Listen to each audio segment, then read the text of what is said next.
Bonsoir Alexandre, eh bien, je suis ravie de vous avoir à nouveau ce soir.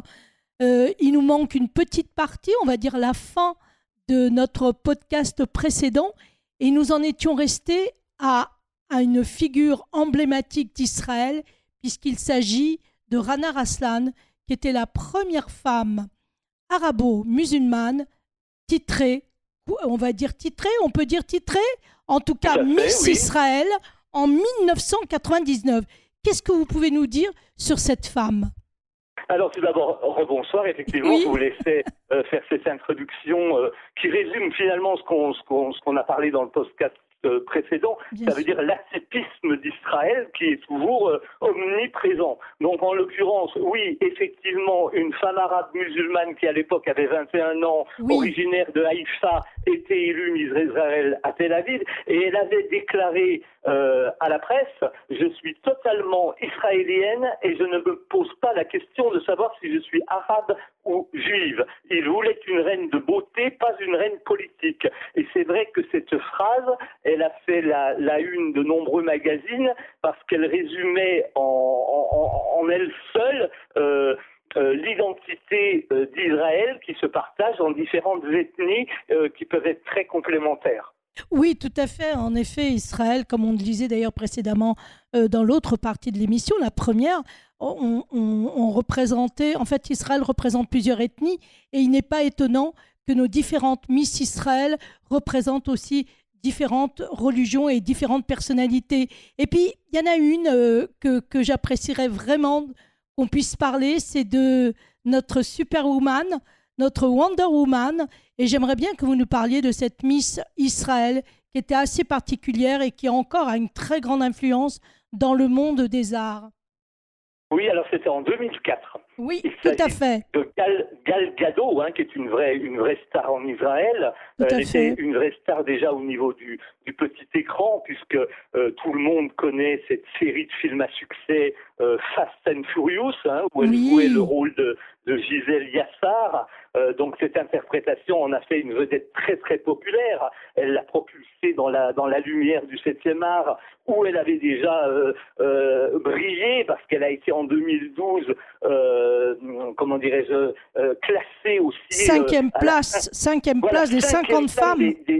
Parmi 50 femmes juives Vives. les plus talentueuses, les plus intelligentes, Intelligentes, les plus drôles. et les plus magnifiques du monde. Ça, c'était un classement établi par le Shalom Live. Oui. Et puis, bien sûr, elle a été également, il ne faut pas l'oublier, en 2007, elle était l'égérie publicitaire d'un programme Bram Israël pour la promotion d'Israël à l'étranger. Oui, tout à fait. Donc c'était quand même quelque chose de très emblématique également. Et puis puisqu'on parle d'emblématique, elle a repris le rôle au cinéma de Wonder Woman. Alors ça, c'était aussi quelque chose de particulier, parce que Wonder Woman, elle aussi, on peut dire que c'est finalement une matriarche. Tout Wonder à fait, Woman. ça rejoint elle est la totalement. Femme dominante, elle est la Tout femme à fait. qui sauve le monde, elle est la femme qui a des visions futures. Oui, tout à fait. En quelque sorte, non seulement dans le rôle du cinéma lorsqu'elle jouait ce rôle de Wonder Woman, mais qui préfigurait en fait un peu ce que nous disions en introduction dans la première partie, ces matriarches qui, même de façon fictionnelle, si je puis dire, avaient en quelque sorte une mission. Et c'est en cela que finalement, quand une femme israélienne, qu'elle soit juive ou musulmane, ou même peut-être chrétienne, sait-on jamais, eh bien, lorsqu'elle touche à la terre d'Israël, elle a une espèce de mission. Elle se sent remplie d'une mission, et c'est un petit peu ce que l'on sent dans les différentes reines de beauté d'Israël que vous nous avez racontées dans ces deux émissions, du moins dans la première, et celle-ci que nous allons conclure avec une autre reine de beauté qui fait partie des minorités, mais qui n'est pas des moindres. Oui, alors en 2013, Oui, Yitish Eina oui, est une reine de beauté éthiopienne. tout Et à elle fait. suscite forcément le débat, puisque c'est la première fois dans l'histoire de cette élection de Miss Israël qui a débuté en 1952, je le rappelle, Oui, élue une femme de couleur. Donc c'est la première femme noire juive éthiopienne à être couronnée Miss Israël. Donc c'est vrai incroyable. que ça histoire, elle a été considérée par de nombreux observateurs comme un signe positif pour la représentation des Juifs noirs et plus particulièrement des Juifs éthiopiens en Israël. Tout à fait, d'autant que, comme nous le disions précédemment, un juge avait déclaré clairement qu'Israël représente plusieurs ethnies et qu'il était nécessaire de montrer au monde que toutes ces ethnies, finalement, représentaient Israël. Et je pense aussi qu'elle a fait un voyage remarquable puisqu'elle a rencontré, il me semble, Barack Obama. Oui, tout à fait. Ça veut dire que lors d'un voyage officiel en État d'Israël, le président américain, donc Barack Obama, avait demandé au président Shimon Peres Oui. s'il était d'accord d'inviter à sa table la nouvelle Miss Israël dont il avait entendu parler aux États-Unis et qui représentait donc cette minorité ethnique. Donc, elle a participé au dîner de gala en compagnie de Shimon Peres, quand même, et de Barack Obama, ce qui n'est pas des moindres personnages. Bien sûr. Bien, écoutez, c'est quand même très intéressant. Qu'est-ce que vous voulez rajouter d'autre pour conclure cette seconde partie, Alexandre? Nous avons encore un petit peu de temps, alors autant en profiter. Nous ne serons pas coupés cette fois-ci. On pourrait rajouter juste des couronnes sans le titre. Oui. Ça veut dire qu'il y a quelques jeunes filles qui n'avaient pas obtenu le titre de Miss Israël, qui ont été des candidates chanceuses parce qu'elles ont représenté l'État d'Israël lors de concours internationaux qui sont, disons, de seconde zone. Hein. Ce sont ni Miss Univers, ni Miss Monde, ni Miss Europe, ni Miss Internationale. Mais, par exemple, en 85, Nurit Mizrahi, oui, tout à fait. Qui avait été 3e dauphine de Miss Israël, a été élue Miss Asie-Pacifique, par exemple. Ah tiens, c'est intéressant, oui. Oui, et en tout 92, Tali Ben Arous, également élue Miss Asie-Pacifique. Oui, très bien, magnifique. Et en 94, Lilat Ben Simon, elle avait remporté la couronne de Miss Europe. Bien, comme quoi que la beauté israélienne n'est plus à dire. Dans les titres internationaux qui ont la valeur qu'on leur donne. Hein. Eh bien, écoutez, oui, donc ça résume un petit peu le potentiel de la beauté de ces mélanges, en fait. Hein. Voilà, on est d'accord. Et pour clôturer, en réalité, je pense qu'on peut clôturer en parlant de la fin d'un règne, parce que le 12 décembre 2021, donc il n'y a pas si longtemps que cela, 3 ans. La 70e édition du concours Miss Univers a lieu pour la première fois en Israël, dans la station balnéaire d'Eilat. Oui, ça a été fait à Eilat. D'ailleurs, on en avait parlé dans les pages d'Alliance. Oui, tout à fait. Je me souviens très, très bien. On avait reçu beaucoup de vidéos à ce moment-là. Effectivement, ça a été une première. Et alors, qu'est-ce qui se passe? Est-ce que ça continue? Alors, ça a été une première parce que ce fut le 2e concours organisé au Moyen-Orient. Et on avait eu un qui avait été organisé à Nicosie, donc à Chypre, en 2000. Et donc, ensuite, celui d'Eilat en territoire d'Israël. Et alors, en 2022, suite à cet événement, l'élection de Miss Israël a été annulée et n'aura désormais plus lieu. Et ce, en raison de controverses sur sa pertinence par rapport aux normes sociales modernes. C'est l'explication qu'on nous a donnée dans les communiqués de presse que j'avais reçus.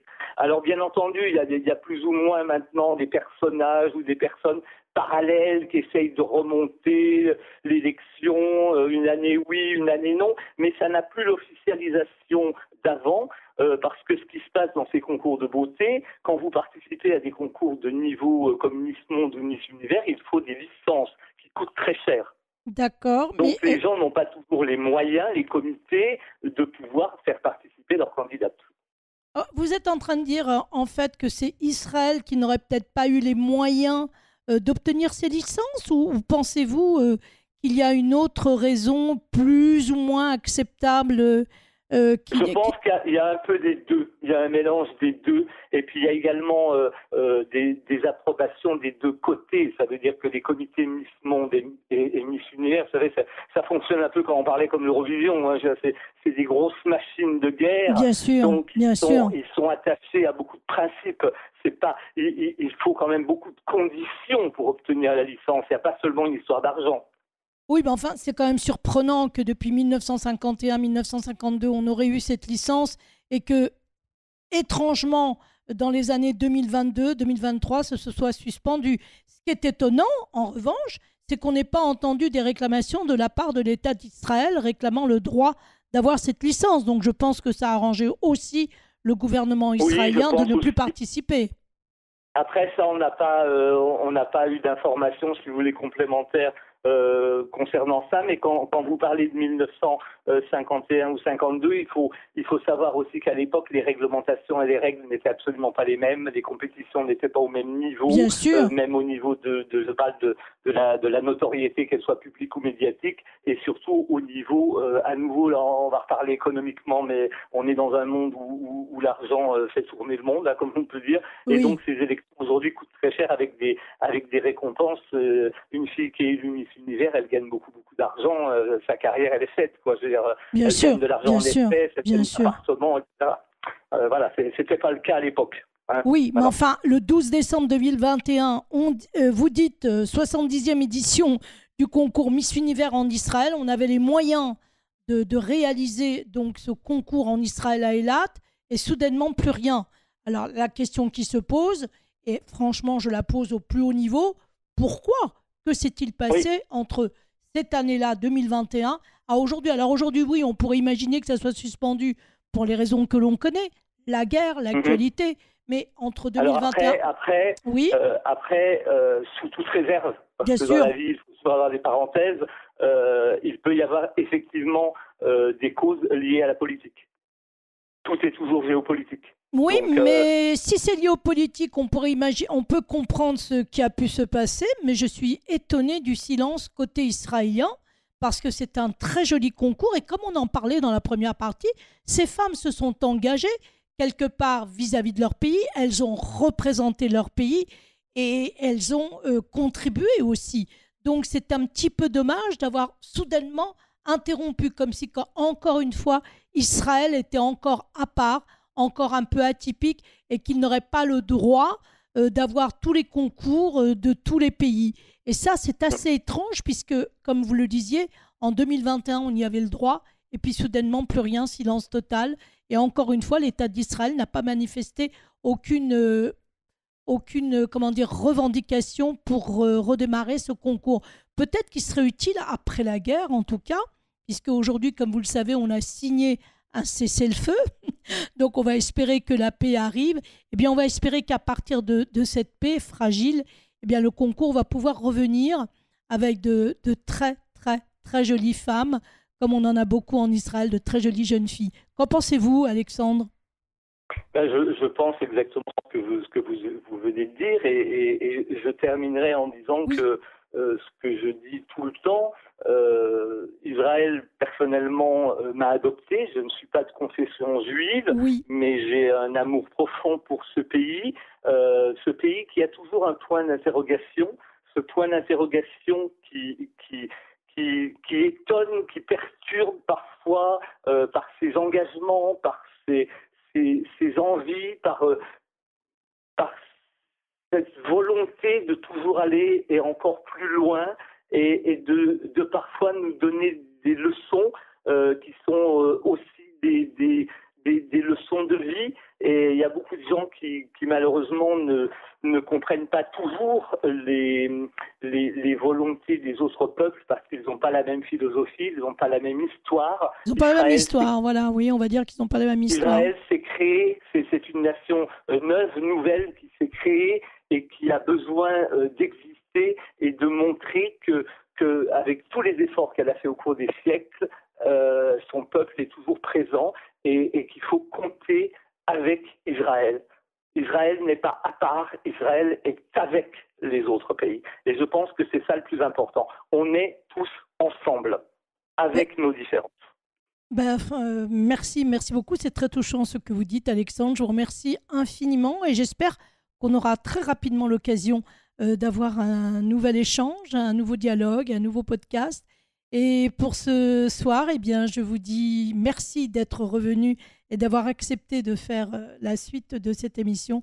Et je vous dis à très vite. Bonne soirée. Eh bien, je vous remercie beaucoup, Claudine. Je vous souhaite également une agréable soirée, et que l'étoile de David brille au sein de cette belle nuit qui va vous accompagner. Merci beaucoup, Alexandre. Bonne soirée. Au revoir.